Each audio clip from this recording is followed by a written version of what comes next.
जब अचानक अयोध्या में प्रकट हुए साक्षात विभीषण, कलयुग में ऐसा चमत्कार देखकर सबके होश उड़ गए। प्राण प्रतिष्ठा के से पूर्व अयोध्या में कई चमत्कार हो चुके हैं, जिससे गिद्धों का दिखना, भालुओं का दिखना, जमीन में से मां सरयू नदी का प्रकट होना शामिल है। लेकिन इस चमत्कार को अभी तक का सबसे बड़ा चमत्कार कहा जा रहा है, जिसके पीछे की सच्चाई जानकर आपके पैरों तले जमीन खिसक जाएगी। आखिर क्या है सच्चाई? क्या सच में लंका के राजा विभीषण अपने मित्र रामलला से मिलने पहुंचे थे? क्या विभीषण आज भी जीवित हैं? ऐसे कई रहस्यों से पर्दा उठेगा आज की इसी वीडियो में। शुरुआत करने से पहले अगर आप एक सच्चे सनातनी और राम मंदिर बनने से बेहद खुश हैं तो इस वीडियो को लाइक करें और चैनल को सब्सक्राइब करें और कमेंट में जय श्री राम जरूर लिखें। अयोध्या में राम मंदिर की प्राण प्रतिष्ठा की तैयारी जोर शोर से चल रही है। 22 जनवरी को रामलला को गर्भगृह में स्थापित किया जाएगा। हर राम भक्त को इस दिन का लंबे समय से इंतजार था। अयोध्या में 22 जनवरी से लेकर 25 मार्च तक कई खास कार्यक्रमों का आयोजन किया जाएगा। इस बीच मंदिर के गर्भगृह के निर्माण का कार्य 24 घंटे चल रहा है। 22 जनवरी को राम मंदिर में रामलला की प्राण प्रतिष्ठा होने वाली है। किसी भी मंदिर में की जाने वाली भगवान की मूर्ति की प्राण प्रतिष्ठा का बहुत महत्व होता है। मूर्ति की प्राण प्रतिष्ठा के बिना भगवान की पूजन अधूरा माना जाता है। आगे वीडियो में जानते हैं प्राण प्रतिष्ठा क्या होती है और जानेंगे विभीषण कैसे राम मंदिर में प्रकट हुए। सनातन धर्म किसी भी मूर्ति की प्राण प्रतिष्ठा बहुत महत्वपूर्ण मानी जाती है।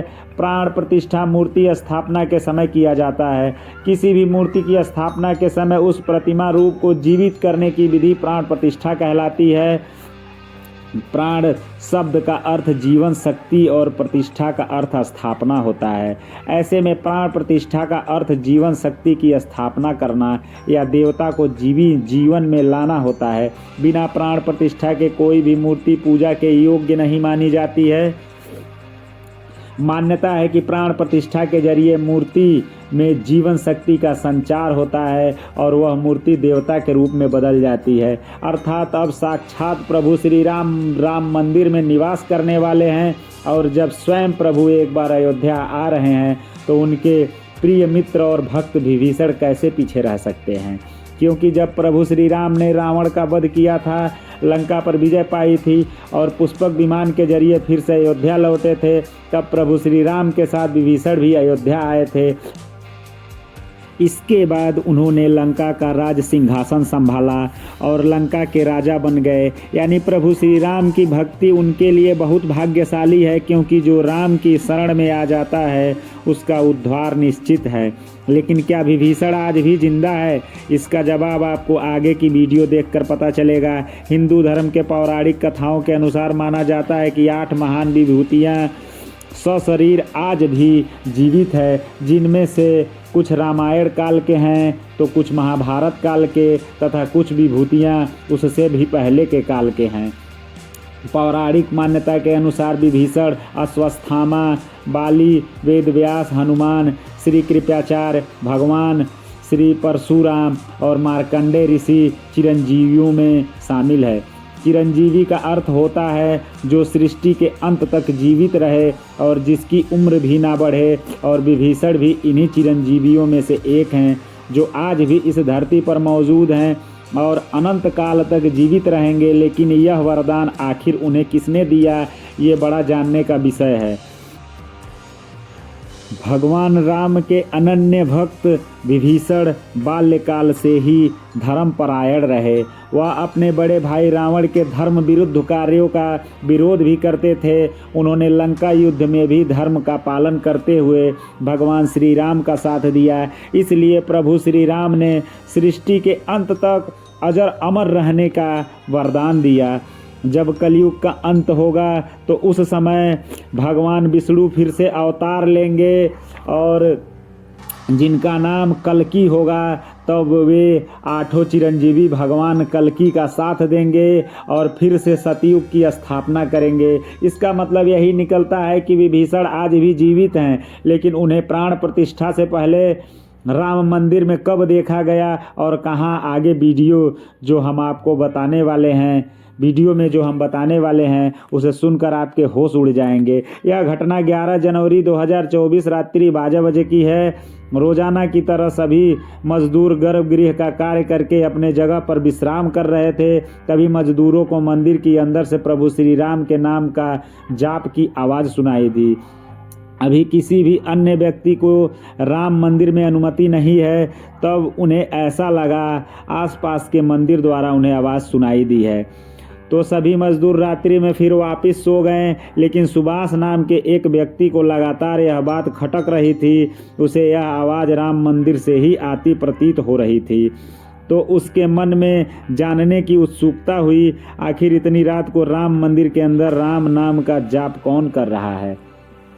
उसने अपने साथियों को उठाना चाहा, लेकिन सभी गहरी नींद में थे। तब सुभाष अकेले ही राम मंदिर परिसर में पहुंचा। वे काफ़ी महीनों से राम मंदिर के निर्माण कार्य का हिस्सा था। उसे राम मंदिर के सारे रास्ते पता थे। जब उसने राम मंदिर के गर्भगृह के अंदर झांक कर देखा तो वहाँ एक बहुत दिव्य पुरुष, जिनके अंदर से काफ़ी तेज रोशनी प्रकट हो रहा था, वे अपने हाथों में माला लिए राम नाम का जाप कर रहे थे। ऐसा लग रहा था मानो कि दिव्य पुरुष हो और किसी पौराणिक समय से आए हो। उनके बैठने का तरीका और अंदाज राजाओं के तरह मालूम पड़ रहा था। सुभाष यह नज़ारा देखकर दंग रह गया। उसके बाद सुभाष अपने साथी मजदूरों के पास गया, उन्हें यह सारी सच्चाई बताई। और जब मिलकर राम मंदिर गर्भगृह तक सब पहुँचे तो उनके होश उड़ गए, क्योंकि वह दिव्य व्यक्ति वहाँ से गायब हो चुके थे। रात्रि का समय चल रहा था, तो सभी लोग सुभाष की बातों को भ्रम समझ रहे थे और कोई भी उनकी बात मानने को तैयार नहीं था। लेकिन सुभाष जानता था उसने जो देखा वह बहुत बड़ा चमत्कार है, लेकिन उसके मन में एक ही सवाल था, आखिर रात को 12 बजे राम नाम का जाप करने वाले वह दिव्य पुरुष कौन थे। क्योंकि आज के समय में किसी भी पुरुष के अंदर इतना तेज नहीं हो सकता, उनका संबंध पौराणिक काल से ही हो सकता है। और अगर रामायण काल की बात करें तो 2 शख्सियत हैं जिनके होने का दावा आज भी कलयुग में किया जा रहा है। पहले हैं हनुमान जी और दूसरे हैं विभीषण। तो पूरी संभावना यही है कि सुभाष ने मंदिर में जिनको देखा है वह विभीषण ही हो सकते हैं, क्योंकि वह आज भी धरती पर जीवित हैं और 8 चिरंजीवियों में से एक हैं। ऐसे मौके पर राम मंदिर में कई चमत्कार हो रहे हैं, जहाँ कहीं दिव्य शक्तियाँ भी राम लला के स्वागत के लिए अयोध्या आ पहुँची हैं। राम मंदिर की उद्घाटन की तैयारी अब अंतिम चरण में है। इस बीच एक और जहां श्री राम जन्मभूमि तीर्थ ट्रस्ट लगातार तैयारी की जानकारी साझा कर रहा है, वहीं राम मंदिर के इस महायज्ञ में देश का हर भक्त अपनी आहुति अर्पित कर रहा है। आने वाले 22 तारीख के मौके पर कई संत महात्मा और जिन भक्तों ने मंदिर के लिए संघर्ष किए वो सभी अयोध्या पहुँचे हुए हैं। न केवल 22 जनवरी को बल्कि 12 जनवरी से ही मेहमानों का अयोध्या आने का सिलसिला चालू हो गया है। राम मंदिर में 11,000 VIP मेहमानों की स्वागत की तैयारी की जा रही है। एक समय था जब यहीं अयोध्या में टेंट में राम लला विराजमान थे। आज पक्का घर राम लला को ही नहीं 4 करोड़ गरीबों को भी मिला है। रामायण के समय में अयोध्या को स्वर्ग कहा जाता था। देवता इस स्वर्णिम नगरी कहते थे इनको, क्योंकि यह नगर चारों तरफ से सुविधा से युक्त था। लेकिन जब मुगल आक्रांताओं ने भारत पर आक्रमण किया तो पूरे अयोध्या नगर को उजाड़ कर रख दिया। मंदिर को ध्वस्त होने के बाद कई सालों तक यह भूमि वीरान रही और किसी भी हिंदू सनातनी को इस क्षेत्र में आने की अनुमति नहीं थी। लेकिन पुनः प्रभु श्री राम जी की कृपा हुई। यहाँ श्री राम का भव्य मंदिर बनने के बाद यहाँ आने वाले लोगों की संख्या में बहुत बड़ी वृद्धि होगी। इसे ध्यान में रखते हुए सरकार ने अयोध्या में हजारों करोड़ रुपए के विकास कार्य किए हैं। राम मंदिर के प्राण प्रतिष्ठा से पहले प्रधानमंत्री नरेंद्र मोदी ने अयोध्या में अलग अलग विकास कार्यों का उद्घाटन किए हैं और महर्षि वाल्मीकि इंटरनेशनल एयरपोर्ट अयोध्या धाम भी लोगों को तोहफे में दिया। इस एयरपोर्ट को पूरी तरह से भगवान राम से जोड़ा गया है, जिसकी दीवारों पर भी आपको श्री राम से जुड़ी सजावट देखने को मिलेगी। इस एयरपोर्ट के अंदर घुसते ही हमें ऐसा लगता है हम फिर से रामायण काल में आ गए हैं। आपको बता दें कि इस एयरपोर्ट को 20 महीने में तैयार किया गया है। उत्तर प्रदेश सरकार की ओर से अयोध्या एयरपोर्ट के लिए 821 एकड़ भूमि मुहैया कराई गई थी। 14 साल का वनवास पूरा करके, रावण का वध करके जब भगवान श्री राम पुनः अयोध्या पहुँचे तो अयोध्या के घर घर में दिवाली मनाई गई थी, हर घर में दीपक प्रज्वलित किए गए थे। तो अब पुनः श्री राम अपने घर लौटने वाले हैं, तो हम 140 करोड़ देशवासी आखिर कैसे पीछे रह सकते हैं। अयोध्या में विवादित स्थल पर 500 साल बाद प्रभु श्री राम के मंदिर निर्माण के बाद इनके स्थापना में जश्न मनाया जाएगा। 22 जनवरी को सिर्फ देश ही नहीं बल्कि पूरी दुनिया दिवाली की रोशनी से जगमग होगी। अयोध्या में पीएम मोदी ने देश के सभी 140 करोड़ देशवासियों से 22 जनवरी के दिन अपने घरों को श्री राम ज्योति दीपक से जगमगा देने की अपील की है। प्रधानमंत्री ने लोगों से हाथ जोड़कर प्रार्थना की है कि सभी देशवासी प्रभु श्री राम लला के अयोध्या वापसी के जश्न में अपने घरों में दिए जलाएं और पूरे दुनिया को रोशन कर दे। इस बार 22 जनवरी को ऊर्जा, आशा और जोश के साथ एक नई दिवाली देखने को मिलेगी। ये दिवाली पूरा विश्व मनाएगा जहां भारतीय लोग बसे हैं। इस बीच अब राम मंदिर प्राण प्रतिष्ठा से पहले राम लला के भक्तों के लिए एक और बड़ी खुशखबरी है। दरअसल अब राम लला के गर्भगृह का मुख्य द्वार सोने से बनाया गया है, जो मंदिर के मुख्य द्वार के रूप में स्थापित कर दिया गया है। राम मंदिर में सोने के दरवाजे कुछ खासियत भी हैं। बता दें कि रामलला के गर्भगृह में लगाए गए सोने के दरवाजे पर खूबसूरत नक्काशी की गई है। मंदिर के भूतल पर ऐसे 14 दरवाजे लगने वाले हैं, लेकिन जब हम राम मंदिर को बनता हुआ देखते हैं तो हमें बड़ा गर्व होता है कि हम राम मंदिर को अपने आंखों से बनता हुआ देख रहे हैं। हमें उस स्थान पर राम मंदिर के अंदर जाने का मौका भी मिलने वाला है, लेकिन एक समय ऐसा भी था जब यहाँ हजारों सेवकों ने राम मंदिर के लिए अपने प्राणों का बलिदान दे दिए थे।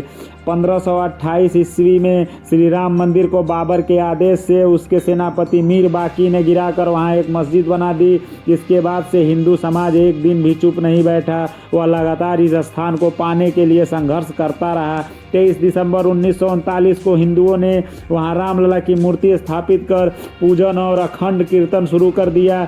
विश्व हिंदू परिषद द्वारा इस विषय को अपने हाथों में लेने से पूर्व तक 76 बार श्री राम जन्मभूमि मुक्त कराने के कार्य हिंदुओं ने किए, जिसमें देश के हर भाग से हजारों नर नारियों का बलिदान हुआ, पर पूर्ण सफलता उन्हें कभी नहीं मिल पाई।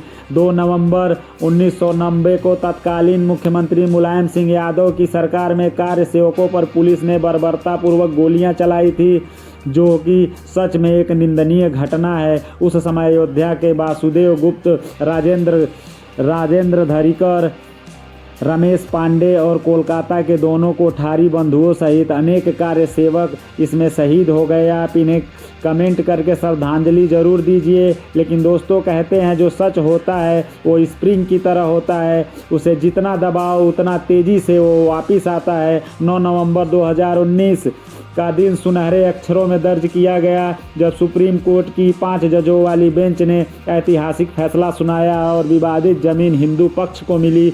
और अब 22 जनवरी 2024 को भव्य राम मंदिर के अंदर रामलला की प्राण प्रतिष्ठा होने वाली है। इस प्राण प्रतिष्ठा के भव्य समारोह में देश विदेश की 11,000 हस्तियां को आमंत्रण किया गया है। लेकिन दोस्तों कुछ राजनीतिक दलों ने राम मंदिर के इस भव्य समारोह में आने का न्योता ठुकरा दिया है, जिसके संदर्भ में देशवासियों का कहना है दुनिया में देवताओं और राक्षसों दोनों प्रकार के होते हैं। लोग कह रहे हैं देवता मंदिर में प्रवेश कर पाएंगे लेकिन रक्षा मंदिर के अंदर नहीं जाते। जो राजनीतिक दल मंदिर के प्राण प्रतिष्ठा में आने से इनकार कर रहे हैं,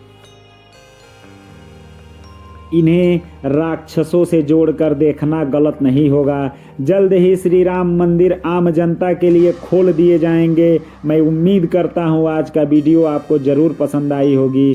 तो आप वीडियो को लाइक करें और बलिदान पाए लोगों को कमेंट में श्रद्धांजलि ज़रूर दें, और हमेशा आपको ऐसी रोचक जानकारी हम देते रहेंगे। इसलिए हमारे चैनल को दोस्तों सब्सक्राइब कर लीजिए। जय हिंद, जय भारत, जय श्री राम दोस्तों।